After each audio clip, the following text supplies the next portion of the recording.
So, welcome to the first episode of the Student International. Here with us, there's Mihaela. How is it going for you today? It's great. I'm working, a bit busy, but enjoying Rotterdam. All right, you were saying you're in Rotterdam because you are working for. Yes, so I'm in Rotterdam at the moment because I'm working for the Erasmus University that most of you maybe have heard about, and I'm in the field of marketing and communications.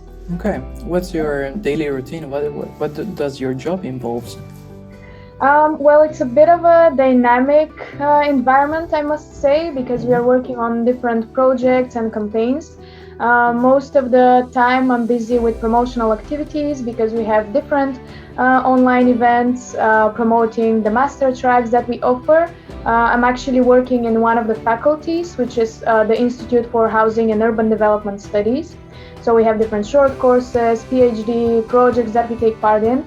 So apart from the marketing, I'm also helping students and assisting them in the application process. I'm also in touch with prospectives, answering their questions. And apart from that, it also includes a bit of helping the admissions, so processing applications, sending admission letters. And yeah, that's it. It's a bit diverse, very broad, but it's actually good because I have an opportunity to learn different things. Well, congratulations, you landed quite a good job. I admire you. Like I'm saying, yeah, I want that as well. Thank you. Yes, I wish all AZ students are able to find a place that they will be enjoying because I think the team here is great and I'm really enjoying my time with them. So reconstructing the timeline of your journey, you started as ed, then in your third year you left. So you studied German and Dutch. Yes, correct. Okay, I'm getting everything right. That's not as usual. You did your research, your homework. Yeah. Okay, Dutch and German, and then you left for your third year for Austria, right? So you did six months there. Then you moved to the Netherlands again. Well, it was the other way around. So at first I stayed in the Netherlands. Okay. It was close, but yeah. So I did my internship in the Netherlands the first semester of the third year, and then I moved to Vienna. Let's talk about Vienna. How was there? How did you? I know that. I also know that you have partially online lectures, if not totally. Is that correct? Let's talk about that. How was your overall experience there? Well, it was definitely something different, like total change of the environment because Vienna compared to Vlissingen is huge. So, and also cultural wise, it's a bit different than, let's say, Austrians compared to Dutch people. But first of all, when I moved there, I was very excited because I wanted to, improve my German, meet new people. I was also a bit scared because I was studying fully in German since it's like a requirement for the IB students that are doing languages. I'm also taking German. It was a big challenge. But it was nice. So I was studying there at the FH Wien, which is one of the partners of HZ. It's also a university of applied sciences. And the focus of my studies was entrepreneurship, human resources, and a bit of tourism, because we are free to choose the courses that we will be taking during the minor. It's also true that you can choose courses that are not necessarily from the third year only, right? Yes, that's true. So basically, in my case with FH Wien, we are given, like when you're officially accepted, you are given the brochure with their courses, and you can choose from the second and the third year the courses that they have. Sometimes it's also possible to do first year, so you have like a bit of a mixture of the students that you're meeting. So you have like pretty much different classes, groups for the different courses, and that was really interesting. And in my case, I was studying only with Austrians because I was not in the international group. In the beginning, it was because I had the chance to have a few physical classes before Corona happened, and I was the only English-speaking person in the classes, so they were all like looking at me in a weird way, And speaking German. So they got used to it, and also the lecturers were quite, friendly about me being international student there. And yeah, and then Corona happened, so the university had to close down. I think our university was also one of the few that one of the first ones who had a Corona case Oh, in Austria, and well, not in Austria, in Vienna. So we closed down and we moved fully online. So that was my first time, having this type of education, like learning online, having everything moved in this digital environment. environment, yeah. It was a bit challenging because the classes in Vienna were 3 to 4 hours, not like in HZ, because we like the longest one in HZ is like 1 hour, let's say, or maybe 1 hour and a half. I can tell 1 hour and 30 of German, of English, but once we did 2 hours straight away of Yeah. German. So, yeah. Oh, wow. Okay. Yeah, you can imagine. So when you're sitting in front of your laptop for 4 hours listening to something in German, and most of the time it's like theoretical stuff about business or tourism policies and stuff. And yeah, my brain was fried most of the days at the end of the classes. But I managed to pass all my exams. They were a bit different than what we have in HZ because they were more. We didn't have any like projects, for example, but the exams were on like, let's say, different cases. So we were given, for example, a role in a company and a few problems. So how are you going to solve this? And it was more oriented in a way that they check our maybe like mindset and view how to solve certain issue. So that was interesting. Would you call them a case study? Yes, Okay. more like case studies. Yeah, Case exactly. studies. That's interesting because you can all the other interviews that I did, you can actually tell that there's a pattern which has had, and there's always this team working and doing projects and coordinating a team. And whilst in other universities, there is this kind of mix, but not as much. So interesting point of view. And because I have a few friends that did their exchange in Vienna in the same university, but the first semester, and they actually told me they had mostly group projects. Okay. So it's a bit of a maybe a balance between the 2 semesters that they're trying to do. It could be that, I don't know, but it was definitely a new experience. I managed to see a bit of Vienna because I had like a month of exploring. But yeah, Corona honestly ruined my initial plan quite majorly. Fucked everything up. Exactly. But yeah. So I'd like to focus on your language improvement. What was if you reflect on your level of German before this experience and after, do you think there was a learning curve, but how would you comment on it? Yeah, I think definitely there was. Let's say my preparation at the end of the second year before moving to Vienna was, I must say, quite sufficient. Of course, it was a bit like personally, I was a bit shy first, like in the beginning to approach people. You? No way. Yes, to like approach them in German. But what I did, I had actually the opportunity to sign up for a German class, which is like an extra to the courses that I was taking, because I wanted to, keep up my level, improve it. And that definitely helped me, because in the German classes, we had a lot of speaking, so a lot of discussions on different topics, a lot of like writing and various assignments that helped me to, put my speaking into action, because you don't have choice.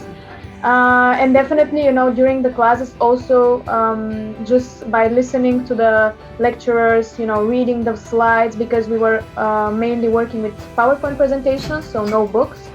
That definitely, in a way expanded my vocab. So yeah, there was definitely some positive takeaways in. Are you now confident with your German? Well, honestly, not as much as I would want to, but what I have noticed about myself personally is that my Dutch is way better. Probably because we are in the Netherlands, I have Dutch friends, and the whole environment just kind of helps you and forces you to use it. So about my Dutch, it's definitely way better, and I feel quite confident with it. With my German, I think I can work a little bit more, but still, Okay. they're on a sufficient level, I think. Yeah. Okay, and your Instagram takeover, you also mentioned that, which is basically where I got all the information from. Don't get me Yeah. wrong, Yeah. and your LinkedIn page also. You mentioned that you use some sites for your uh, apartment hunting. Yeah. Can you tell us about what was the procedure? Was it hard? Was it your feedback basically? Yeah. So in particular with Vienna, I think I was quite lucky because I went over a number of advertisements. I used Housing Anywhere. That was like the only website that I looked into. I actually asked for advice. One of my fellow students that I mentioned, she was doing her minor in the first semester, so she helped me with a few links of websites where I can find housing. And I used Housing Anywhere. I went over a few offers, and one of the maybe first ones that I liked, I booked it. Like the site itself is very straightforward. The whole process of finding the room, paying for it, and being in contact with the landlord. So it wasn't that hard. Luckily, the place itself was like a student dorm kind of, where we were mixed students with working professionals. It was close to the university, kind of close to the center as well. So I must say it's not that hard. Of course, you need to start on time. So what I did, because I like to have things organized in advance and just to be sure everything is settled. Once I got the approval that I'm admitted, I started looking into rooms because I know the interest for exchange students can be a bit high. So it's good to have to start on time. I would say that, and just start looking for places. What kind of price range was there? Can you I was paying 400 euros per month for a room that was relatively small, but I had my own shower and toilet in the room, and it was in a quite, let's say, safe district. So yeah, it was very close to. It was in District 17. Okay. I think if anyone who is listening has been to Vienna and knows those things, it was in 17 and the university is in 18, so they're very close to each other. And there was like metro, tram station. In Vienna, accommodation is a bit higher, of course, price-wise. So I was quite happy with what I found. So if you like find something around 450, 500 euros, I think it's go for it. Okay. Yeah, go for it. Yeah. Is some sites that you use? Can we mention them? Well, the only one that I can think of is Housing Anywhere, because this is, I think, one of the safest options, because there is no scam, at least from my experience. And of course, there are Facebook groups, but for people that are about to go to Vienna, I would just advise them maybe to approach HZ students that have been there, like me. I know Fatme from my year, Evelina. Just approach people that have been there. We have a lot of. This is also why I'm doing this whole thing, to have a platform where to refer to, and like course. I am myself completely ignorant about this topic, so the more I'm interviewing people, I get information. I hope like they're helping me, so hopefully that will help also the others who are watching. How would you describe if you could describe your journey with 3 attributes, with 3 adjectives, what would you use? In Vienna only, or like in general at AZ? Normally I would say only Vienna, so only the one journey, but because you kind of stayed in the same Germanic environment, if you let me use this kind of term, less complex, the complexity of your journey, what would be 3 adjectives that you would use? That's an interesting question. I haven't thought about that. It's always so hard to answer. Like, no worry. Okay, well, the first one that pops to my mind is multinational, because of all the cultures that I can be in touch with and the people that I have the opportunity to meet and just expand my network. So multinational, self-growing, maybe. Okay. I'm not sure there's such a term, but like I don't know. Self-growing. Uh, Personally advanced. Maturing, oriented. I don't know. Okay. Uh, Yes, something like that. usually what I do is putting like you're like this. So I would put one word, one Okay. adjective, two adjective, third adjective. So here I will try to think about something, but never mind. Yes. It's always so hard. Can we get the third one? Can we Yes, squeeze out the the third third one. one? Okay, so multinational, let's say self-building, Self-building, something like that. self-maturing, whatever. Maturing, yeah, and educating maybe because I Educating. learned a lot of new things about myself, Mhm. about of course business environment, about other people. So yeah, I think it was overall it has been one big learning experience. From what I'm learning from you, your experience was more remarkable in the term of the Dutch environment. So let's talk about that. Yes. How was Rotterdam? What was your experience there? Let's start with a general overview. Yeah. So as a beginning, I've always wanted to live in Rotterdam, and I was just seeing myself living here. And once I moved, I was just 100% sure that's like this is my place. You had a It confirmation of your expectation. Okay. Yes, exactly. It's treating me very well, Okay. and it's just a nice. I don't know. It's a nice city. It's a nice mixture of infrastructure. Let's say architecture-wise, you have the new buildings, the skyscrapers. You have some typical Dutch architecture. You have the parks and the lake where you can just chill with friends. And I just love this diversity. So it's definitely a place where I'm seeing myself living for the future. Okay, and you're speaking mainly Dutch and English, I'd say, right? Yeah, like mainly English because the most Dutch people here speak English. But like in case, because most of my colleagues are international, so I'm not forced to speak in Dutch with them. But I have a couple that are a couple of them are Dutch, so when they have a conversation between them, I can actually follow what they're talking. So, Are you ready for a very hard question? oh my God, yes, So, I'm how ready. how is your past self evolved, grown, and matured into becoming your current self? In what ways does these two people differ to each other? Um, so you mean like let's say Mika in the first year and Mika in the fourth year? Do you Yeah.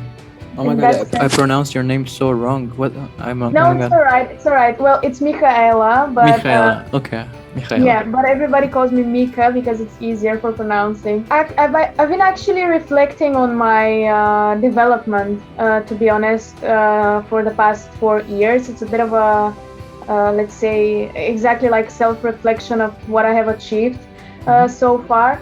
And when I came in the Netherlands and in Vlissingen, I was oh my God, I don't want to say a totally different person, but mindset changed quite a lot. So I'm very open-minded now, way more internationally oriented.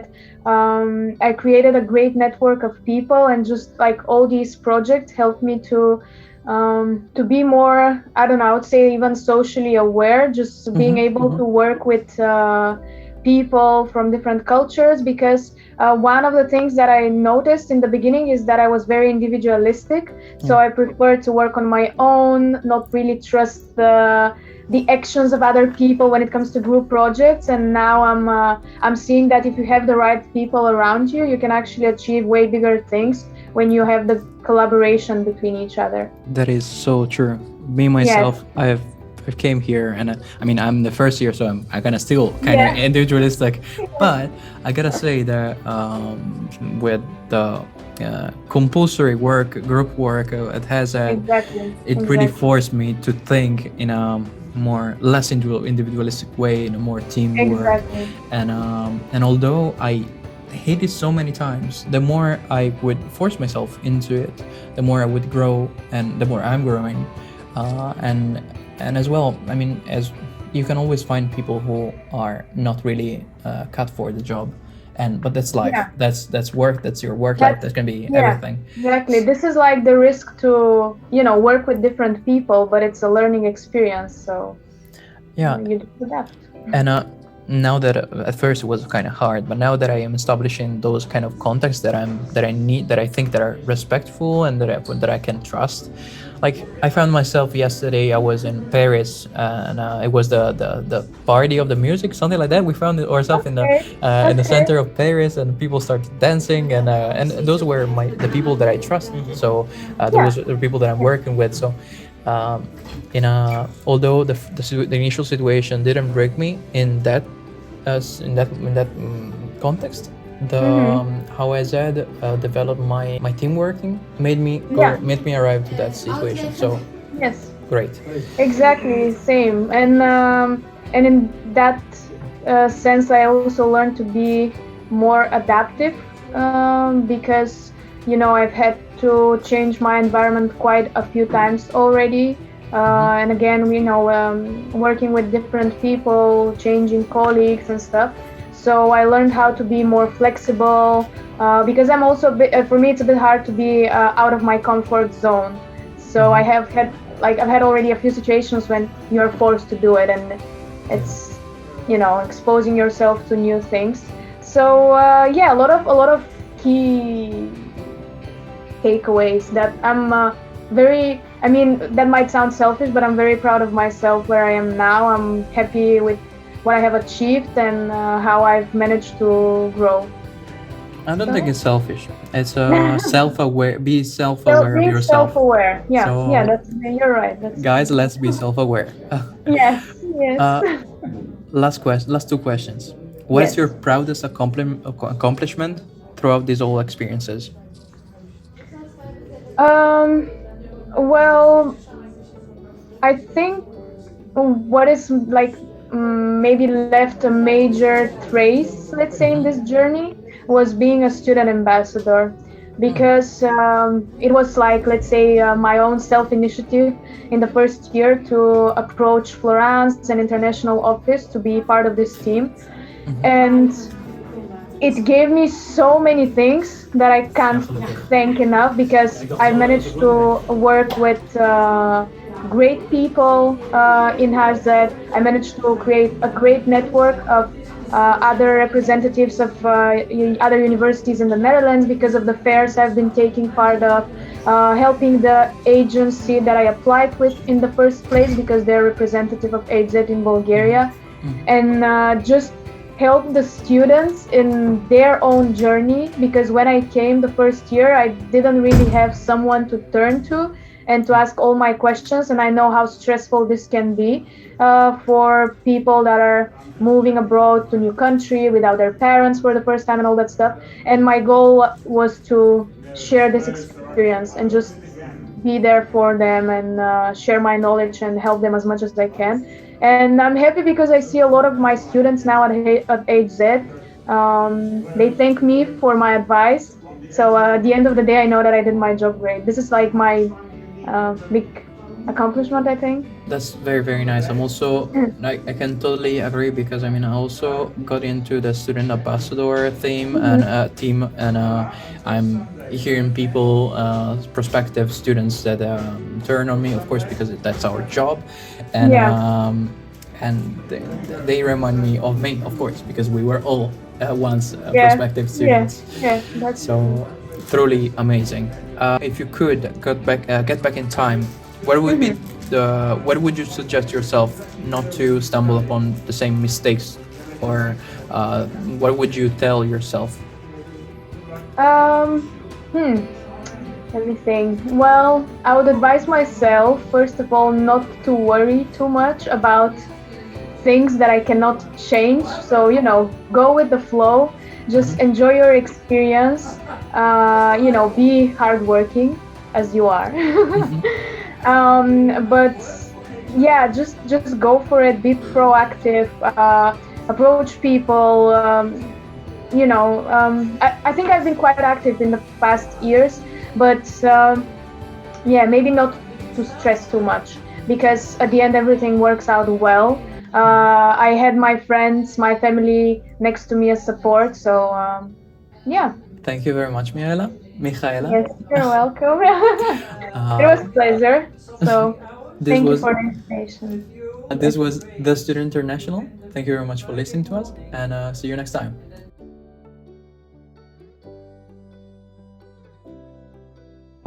And I'm gonna start uploading them at the beginning of the school here, so on September. Okay. Is this Mrs. Polinger, by the way? Say hi. Professor, Okay. Here we have Mihaela. You remember her? Mihaela, I've never seen her, never heard from her. Hi. Do you want to say hi to the Student International? It's my podcast. To who am I saying something? To the students. Hey, of course. As the director of the study, you just need to say Well, hi like this. I'm not Hello. the director anymore, Oh, so well, that means that I have more time to. Aw. That's why I'm here. Thank you. Have a nice day. Thank you for the lovely work for HRM. Thanks. Thank you. Thank you for the date. Bye. I got this on camera. I got this on camera. You haven't told. You can just make a screenshot of Mrs. P hugging you. Oh my God. Highlight of your day. Highlight of your day.